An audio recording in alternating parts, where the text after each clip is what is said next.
이번 주 군산에서 세 번째 확진자가 발생했습니다. 이 확진자는 지난 26일 양성 판정을 받았던 60대 여성의 남편입니다. 이들 부부는 군산과 서천 10곳을 다니고 6명과 접촉한 것으로 파악됐습니다. 모영숙 기자입니다.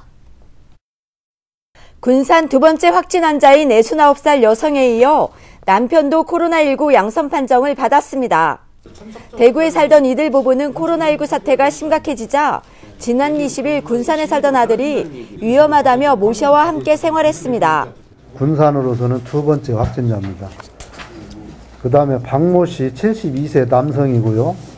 이분은 그 정모 씨의 두 번째 환자의 남편입니다.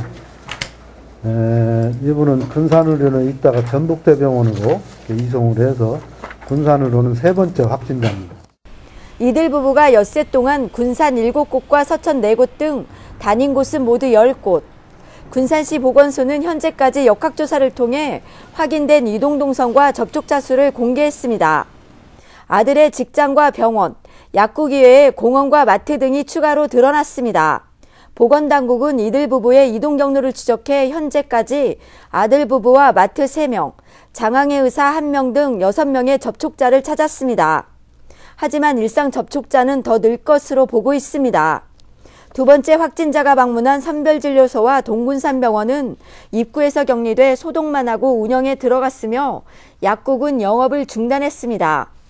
군산시는 코로나19 확진자가 나온 이후 대응 수위를 높여왔지만 소강 상태로 접어들면서 허술한 대응이 피해를 키웠다는 지적을 받고 있습니다. 확진자가 목이 따끔거리고 기침이 나면서 혹시나 하는 마음에 군산의 보건소를 찾은 것은 지난 24일 오전 10시 반쯤 2시간가량 검사와 상담을 받은 이후 보건소에서 내과 의사의 검진을 받고 외출을 자제하라는 요청을 받았습니다. 하지만 점심시간이라는 이유로 1시간을 더 기다리라는 말에 다른 병원을 가도 되냐고 물었더니 그렇게 하라는 말에 장항의 장봉열 내과를 찾았습니다. 열이 없고 다른 병원을 가도 된다는 보건소의 허술한 설명을 심각하게 받아들이지 못한 겁니다. 한 2시간 동안 기다리고 이제 검사를 다 했어요. 했는데 12시쯤에 내과 그 선생이 식사하러 가셔가지고 1시에 다시 오라 하더라고요. 그래서 다른 내과 가서 진료받고 약을 타도 되냐 물어보니까 그렇게 하라 하더라고요.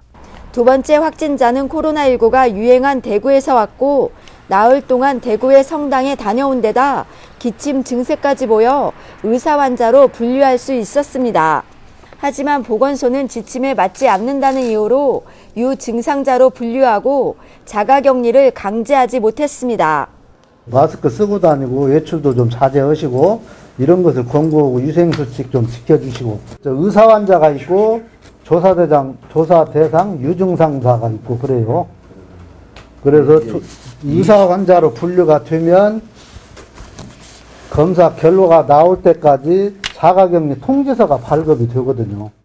코로나19가 유행한 대구에서 온 확진자가 2명이나 발생한 군산. 허술한 대응에 또다시 비상국면을 맞았습니다. KCM 뉴스 모영숙입니다.